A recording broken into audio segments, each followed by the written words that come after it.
નમસ્કાર, હું પ્રવીણ. વિવાદનો મતપૂડો છંછેડાયો છે. ફરીથી સંપ્રદાય અને સનાતનનો મુદ્દો છે અને પુસ્તકોનો મુદ્દો છે. છેલ્લા અમુક દિવસોથી અમુક સ્વામીના પ્રવચનો ચર્ચામાં છે. અગાઉ પણ ચર્ચામાં રહ્યા હતા. એક પુસ્તક ચર્ચામાં આવ્યું, એ બાદ વધુ એક પુસ્તક ચર્ચામાં આવ્યું અને કોઈને કોઈ વિવાદ આવતો રહે છે. અમે કોઈના પક્ષકાર નથી, પરંતુ આ વિવાદ વાર તહેવારે ઉઠે છે તો જે તે સંપ્રદાય સામે આંગળી ચીંધાય છે. સનાતન ધર્મમાં અથવા તો આગેવાનો કહી રહ્યા છે કે તમે તમારો સંપ્રદાય સાચવો, કોઈ વાંધો નથી, પરંતુ પોતાની લીટી મોટી કરવા માટે બીજાની લીટી કેમ ટૂંકી કરો છો? શ્રીજી સંકલ્પ મૂર્તિ ગોપાળાનંદની વાતો, એ પુસ્તકને લઈને વિવાદ થયો હતો અને એ મુદ્દે હજુ પણ વિવાદ ચાલી રહ્યો છે. એ પછી સ્વામિનારાયણ ચરિત્ર ચિંતામણી નામનું આ પુસ્તક છે, જેમ કે દ્વારકાધીશ દ્વારકામાં નહીં પરંતુ વરતાલમાં પ્રાપ્ત થશે. આવા અવલોકનથી ફરી વિવાદ ઉભો થયો છે. પહેલા આ મુદ્દે દ્વારકામાં વિરોધ થયો.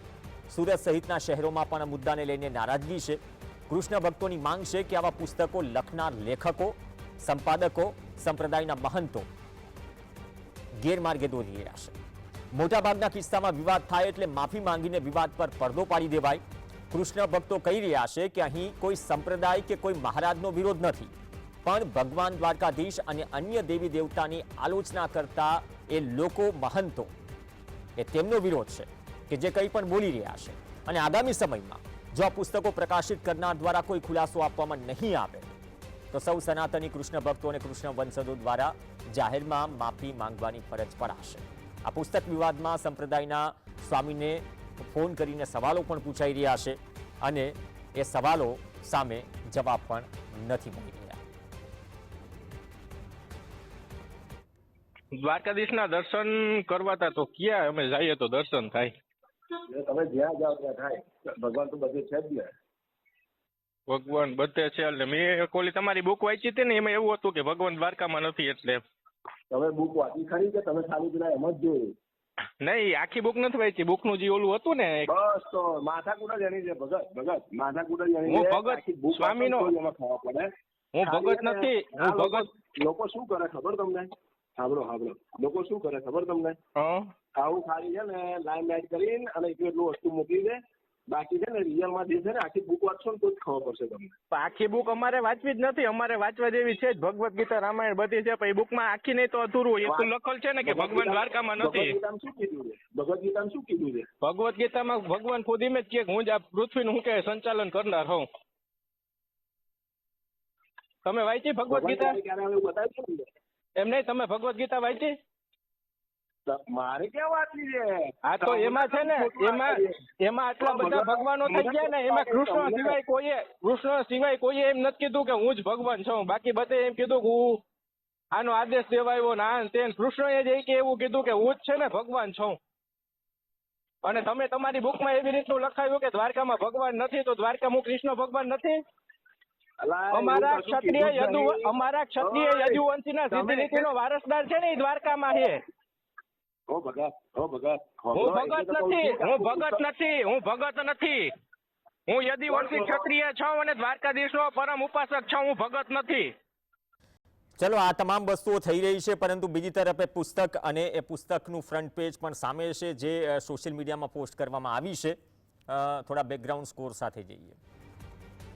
હવે આ પુસ્તક પછી અલગ અલગ જગ્યાએ, ખાસ તો જે કબરાવ મોગલધામ છે તેમના મહંત સામંત બાપુએ કહ્યું છે કે હું અનુષ્ઠાન કરીશ, અને આ પ્રકારની જે વાતો કરી રહ્યા છે તેમને આતંકીઓ સાથે સરખામણી કરી. એને કહ્યું કે સુધરવાનો સમય પણ આપવો જોઈએ અને અમે તલવાર ઉઠાવવાનું ભૂલ્યા પણ નથી.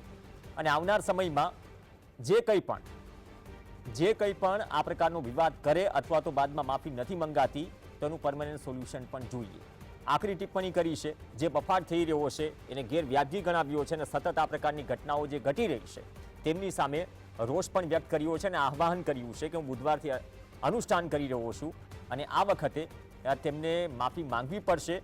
સાથે જ કોઈ સંપ્રદાય કે કોઈ મોટું નથી, ભગવાન સૌથી ઉપર છે. જોઈએ આક્રોશ વ્યક્ત કરતા સામંત બાપુએ શું કહ્યું. લડાઈ કરીએ તો પણ અમે તરવાર પણ ઉપાડી જાણી ઈ તાકાત છે, કારણ કે અમારી માએ ખુદે યુદ્ધ કર્યું ધર્મ માટે. એમ આ એક બાપુનો આદેશ છે. 18 વર્ષને કે પોતાની નાની લીટી મોટી કરવા બેઠા હરામનું ખાઈ ગયા ને પૈસા દેવાનું બંધ કરો. આ કરોડો રૂપિયાના મંદિર મેનેજમેન્ટ જેમ આવે બફાટ કરે છે. કારણ ઈશ્વરથી મોટો દુનિયામાં કોઈ નથી. અને આ પોતાની એસેમ્બલ કંપની ચાલુ કરી દીધી છે. બાપુ અનાસ્ટનમાં બુધવારના બેહવાના છે સમજે. કારણ મારે વહેલું બેહવું હતું પણ અમુક મારે ધાર્મિક કામ છે, 1-2 જગ્યાએ જવાનું છે એટલે મેં આ લેટ રાખ્યું છે. સમય આવશે તો અનસનસોટ પણ બાપુ છોડી દેશે. તો વિવાદનો મતપૂરો છેડાયો છે અને આ મુદ્દે આપણી સાથે સુરતથી આહિર અગ્રણી મધુરભાઈ બલદાણિયા જોડાશે. ત્યાં વિરોધ પણ થયો. મધુરભાઈ, એક સવારે આવેદનપત્ર કે વિરોધ થયો, મીડિયા સાથે વાતચીતમાં અલગ અલગ શહેરોમાં ઓડિયો ક્લિપ વાયરલ થઈ રહી છે. મોગલધામના ઋષિ જે કહી રહ્યા છે કે હવે એવી પરિસ્થિતિઓ છે કે આ વિવાદ તો વાર તહેવારે થતો હોય છે, પણ સવાલ એ છે જે તમે પણ પોસ્ટ કરી કહી રહ્યા છો કે આમાં કોઈ સંપ્રદાય સામે વાંધો નથી, પરંતુ જે બફાટ કરી રહ્યા છે, હવે આ દરેક વખતે વાત બને છે તો ખરેખર જે તે સંપ્રદાયમાં મેં પહેલાં પણ કહ્યું હતું કે ગાદીપતિથી માંડીને કોઈ એવા વડીલ પણ શું એ ધ્યાન દોરવા તૈયાર નથી કે સ્પષ્ટીકરણ કરવા તૈયાર નથી કે નહીં એનાથી પૂરો સંપ્રદાય બદનામ થઈ રહ્યો છે. સનાતનમાં તો કૃષ્ણ ભગવાનથી અગાઉ ઘણા બધા ભગવાનો જેમના વિશે પણ ટિપ્પણી થઈ ચૂકી છે. તો આ કિસ્સામાં આ કિસ્સો ક્યાં જઈને અટકશે? કેમ કે આ તો દર 4 મહિને બની રહ્યું છે. જી પ્રવીણભાઈ, આ મુદ્દો આમ તો ઘણા સમયથી, પેલા આપણે કહીએ ને કાઠિયાવાડી ભાષામાં છબુકલા તો અવારનવાર ઘણા સમયથી થઈ રહ્યા છે. પણ જ્યારે પાપ છે ને, પાપ એ પીપળે ચડીને પોકારે, એવી રીતે આ વખતે લોકો પાસે જે માહિતી આવી છે એ માહિતી ઓથેન્ટિક આવી છે, પુસ્તકોના નામ સાથેની માહિતી આવી છે. અને એના કારણે અત્યાર સુધી શું થતું હતું કે કોઈના કોઈ સ્વામિનારાયણ સંપ્રદાયના નવા બનેલા મહંત એ સ્વામિનારાયણ સંપ્રદાયના જૂના પુસ્તકો વાંચી અને એના સેવકોને, સત્સંગણને એ જ્ઞાન પીરસતા. એટલે કોઈને કોઈ જગ્યાએ માફીના નામે લેટગોની ભાવના રહેતી હતી. દરેક કૃષ્ણ પ્રેમી હોય કે દરેક સનાતનીમાં આ ભાવના રહેતી હતી.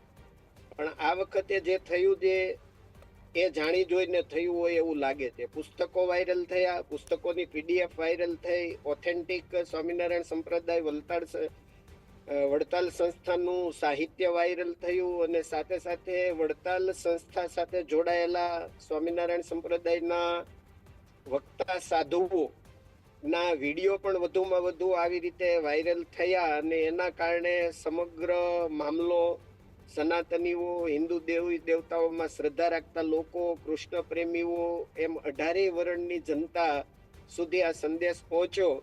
અને એના કારણે સમગ્ર ગુજરાત, સમગ્ર ભારત, યાદવ સમાજમાંથી પણ ઘણા બધાના ફોન આવે છે આપણી પાસે. સમજો કે યુપી, બિહારના યાદવો, મથુરાના યાદવો, આ બધાને રોષની લાગણી તો છે જ, પણ આ રોષ ધીમે ધીમે વેગ પકડતો જઈ રહ્યો છે.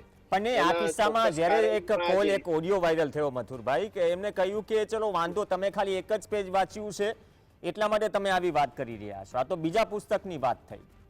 એટલે એક પેજમાં ને એક ફકરામાં આ સાહિત્ય જે અત્યારની પેઢીને જે પીરસાઈ રહ્યું છે. હા જી પ્રવીણભાઈ, બંને પુસ્તકોનો મેં અભ્યાસ કર્યો છે. જી, બંને પુસ્તકોના મૂળમાં આપણે ગયા છીએ અને એ ઓથેન્ટિક માહિતી આપણી પાસે આવી પછી જ આપણે સોશિયલ મીડિયામાં ખુલ્લીને આવ્યા છીએ. સમાજના લોકો પણ એટલે જ ખુલ્લીને આવ્યા છે, આહિર સમાજ પણ એટલે જ ખુલ્લીને આવ્યો છે, ગુગલી બ્રાહ્મણ સમાજ પણ એટલે જ ખુલ્લીને આવ્યો છે. બંને પુસ્તકોના નામ હું આપના માધ્યમથી અહીંયા જાહેર જનતામાં મૂકું છું અને એની થોડી વિગત પણ તમને આપું છું કે બંને પુસ્તકોમાં એક પુસ્તક આજે જે સામે આવ્યું તે શ્રી સ્વામિનારાયણ ચરિત્ર ચિંતામણી નામનું પુસ્તક છે, એની 4th આવૃત્તિ છે. અને બીજું પુસ્તક છે શ્રીજી સંકલ્પ મૂર્તિ, ગોપાલાનંદ સ્વામીની વાતો. આના પહેલા આ ગોપાલાનંદ સ્વામીની વાતો પર આપના માધ્યમથી GSTVમાં આપણે ડિબેટ કરી છે અને ત્યારે પણ ઘણા વક્તાઓએ આ બાબતે ટિપ્પણીઓ કરી છે. બંનેમાં શ્રીજી સંકલ્પ મૂર્તિ નામનું પુસ્તક છે એ આખા પુસ્તકમાં વાર્તાઓના સ્વરૂપમાં સ્વામિનારાયણ સંપ્રદાયના મહારાજ સ્વામિનારાયણ ભગવાનના સંદેશાઓ, સ્વામિનારાયણ ભગવાને કઈ પ્રવૃત્તિ કરી, કયા ભગવાનને ની સાથે ગયા અને કયા ભગવાને એમની સેવા કરીને કયા ભગવાન એને કેવી રીતે પ્રાપ્ત થયા અને સ્વામિનારાયણ ભગવાને જે તે ભગવાન માટે શું કર્યું, આવી ઉપજાવેલી અલગ અલગ પ્રકારની ક્યાંક શંકર પાર્વતી માટેની વાર્તા છે, ક્યાંક ગણેશ માટેની વાર્તા છે, ક્યાંક ચામુંડા માતાજી કે અન્ય દેવીઓ માટેની વાર્તા છે અને કૃષ્ણ માટેની વાર્તા આ કોમન બંને બુકમાં છે, એટલે વિવાદ વકર્યો છે. દ્વારકાધીશ એ વડતાલમાં નથી, વડતાલમાં છે અને દ્વારકામાં નથી. એ બંને વાર્તા આ બંને બુકની અંદર છે અને એના કારણે કૃષ્ણ પ્રેમી દ્વારકાવાસીઓ, ગુગલી બ્રાહ્મણ સમાજ અને આહિર સમાજની અંદર, યાદવ સમાજની અંદર આ રોષ એટલે આવ્યો કે આ બંને બુકની અંદર કોમન વાર્તા લખાયેલી છે. બંનેના લેખકો અલગ છે, સંપાદક વડતાલ સંસ્થાન છે. અને એવામાં પાછું આજે 2 દિવસથી સુરતના લગભગ ગુરુકુળમાંથી જે સ્વામી છે એનું કોઠારી ચરણ સ્વામી છે એનો વિડીયો સામે આવ્યો કે પ્રભુ દ્વારકા, મહારાજ દ્વારકા ગયા, કૃષ્ણને મળ્યા અને કૃષ્ણએ એવું કીધું કે તમે કંઈક મોટું ધામ બનાવો તો તમારે ત્યાં વાસ કરવો છે. અને એમ કરીને કૃષ્ણને વડતાલમાં લઈને આવ્યા, એટલે વડતાલમાં જ કૃષ્ણ અવેલેબલ છે. એક વાર્તામાં એવું લખ્યું છે કે ભાઈ ગોપાલાનંદ સ્વામીની વાર્તામાં લખ્યું છે કે વડતાલમાં જ શ્રી કૃષ્ણ બિરાજમાન છે, દ્વારકાધીશ બિરાજમાન છે, દ્વારકા જવાની જરૂર નથી. આ સ્વામિનારાયણ ચરિત્ર ચિંતામણી નામનું પુસ્તક છે, એમાં 589 નંબરના પેજ ઉપર આખી દ્વારકાધીશ કૃષ્ણ ઉપર જ આખી વાર્તા લખાયેલી છે. તો કોઈ લેખક એમ કહેતા હોય કે તમે આખી બુક વાંચો, આખી બુક વાંચવાની જરૂર જ નથી, આખી વાર્તા જ છે 589 પેજ નંબર ઉપર. દ્વારકાધીશના જ કહાની આખી ચાલુ થાય છે અને પૂર્ણ એનું સંકલન અને કન્ક્લુઝન છેલ્લે દ્વારકાધીશ ઉપર જ થાય છે. અને એમાં સ્પષ્ટ વડોદરાના આ રાવ સાહેબના ગોપાલાનંદ સાહેબ કઈક એવું છે અને એમના નાના ભાઈ અબારામ ત્યાં દ્વારકા જવા માટે મહારાજને કહે છે કે મારે દ્વારકાધીશના દર્શન કરવા દ્વારકા જવું છે. તો મહારાજ એને એવું કહે છે કે ભાઈ તમારે મૂર્તિ રૂપે કૃષ્ણના દર્શન કરવા હોય, દ્વારકાધીશના દર્શન કરવા હોય તો તમે દ્વારકા જાઓ, અને તમારે સાક્ષાત દ્વારકાધીશને પામવા હોય અને દર્શન કરવા હોય તો તમે વડતાલ આવો. તો આ કહેવાનો મતલબ શું છે? અને પછી તેમ છતાં અબારામ દ્વારકા જાય અને ત્યાં એની હોડી ડૂબી જાય. તો ત્યાં સુધી લેખકે ટિપ્પણી કરી છે કે એ રાવ સાહેબનો પરિવાર, એના સંતાનો, એની પત્ની, એ બધાને કુસંગી તરીકે સંબોધન કર્યું છે કે તમે કુસંગીનો સંગ કર્યો એટલે દ્વારકામાં તમારી હોડી ડૂબી અને પછી મહારાજ આવ્યા ભગવાન રૂપે અને પાટિયું મૂક્યું અને અબારામને બચાવીને પાછા વડતાલ લઈ આવ્યા. તો આ શું કહેવા માંગે છે? આ એક પ્રકારની સનાતન ધર્મની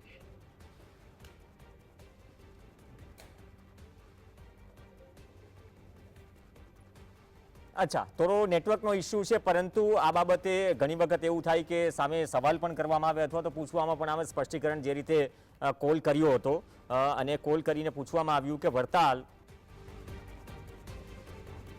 અમારે આવવું છે, શું તમે ભગવાન શ્રી કૃષ્ણની મૂર્તિ સ્થાપશો, અમારે આવવું છે, એ પ્રકારના સવાલો પણ ઉઠ્યા. અને જે કહેવામાં આવી રહ્યું છે કે એક તરફ કહેવામાં આવી રહ્યું છે કે વાર્તા છે, બીજી તરફ એમ કહેવામાં આવી રહ્યું છે કે તમે માત્ર એક જ પેજ વાંચો છો. મથુરભાઈ વંદરિયાએ જે વાત કરી કે 2 પુસ્તકોનો મેં અભ્યાસ કર્યો અને બાદમાં આ વાત કરી રહ્યો છું, અને આ પહેલી વખત નથી, અગાઉ પણ આ વસ્તુઓ થઈ ચૂકી છે. અને આ બધી જ પરિસ્થિતિઓમાં થોડા શોર્ટ્સ પણ ચલાવો, ઘણા બધા વિરોધના શોર્ટ્સ છે.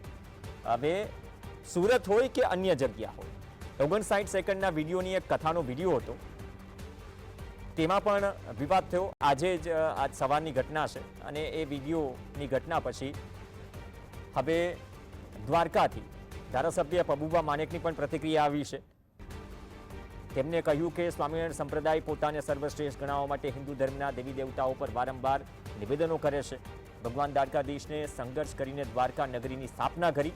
સ્વામિનારાયણ સંપ્રદાય હિન્દુ સમાજના સમર્થન પર ટકેલો છે, ત્યારે તેમને કોઈ પણ હિન્દુ દેવી દેવતા વિશે બોલતા પહેલા ઇતિહાસનો અભ્યાસ કરવો જોઈએ. પબુભા માણેકે શું કહ્યું?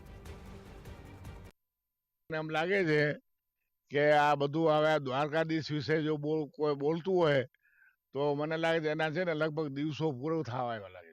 કેમ કે આપણા સનાતન ધર્મની અંદર ચોખ્ખું લખ્યું છે કે આપણો ધર્મ વિશેષ છે, પરંતુ કદાચ ઇસ્લામને કે બીજાને કે ત્રીજાને કહેવાનો અધિકાર આપણે નથી. તો તમે તો હિન્દુ ઉપર નપો છો અને આ રીતની વાતો કરો છો. તો આ બધું સંભાળી લ્યો અને જે તમે ધર્મને માનતા હોય એને માનો, સારી રીતે માનો, કાંઈ વાંધો નહીં, પણ સનાતન ધર્મને કોઈ પણ સારું લાગે એવું અશબ્દ બોલો માં.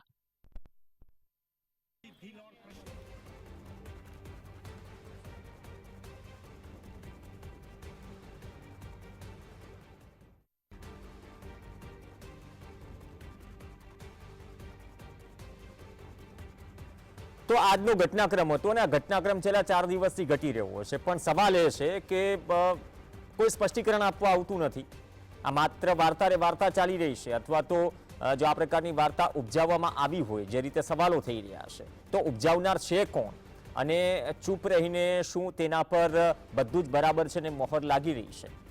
આ વિષય સનાતન અને સંપ્રદાયનો નથી, પરંતુ શું પીરસાઈ રહ્યું છે એની ખરાઈ કરવી પણ જરૂરી છે. અને દરેક વખતે ખરાઈ ઉપર જ સવાલ ઉઠે, અથવા તો કથાઓમાં કે વ્યાખ્યાનોમાં કંઈ પણ બોલી દેવામાં આવે, એવી વસ્તુઓ બોલી દેવામાં આવે કે જેનાથી લોકોની લાગણીને ઠેસ પહોંચે. કોઈની લાગણીને ઠેસ ન પહોંચવી જોઈએ, પણ આ વિવાદનો મતપૂરો છે એ છેડા તો ક્યારે અટકશે, છંછેડા તો ક્યારે અટકશે અને સ્પષ્ટીકરણ ક્યારે આવશે તેની પણ કદાચ લોકો રાહ જોઈ રહ્યા છે. એક બ્રેક માટે રોકાઈશું, બ્રેક બાદ અન્ય સમાચાર.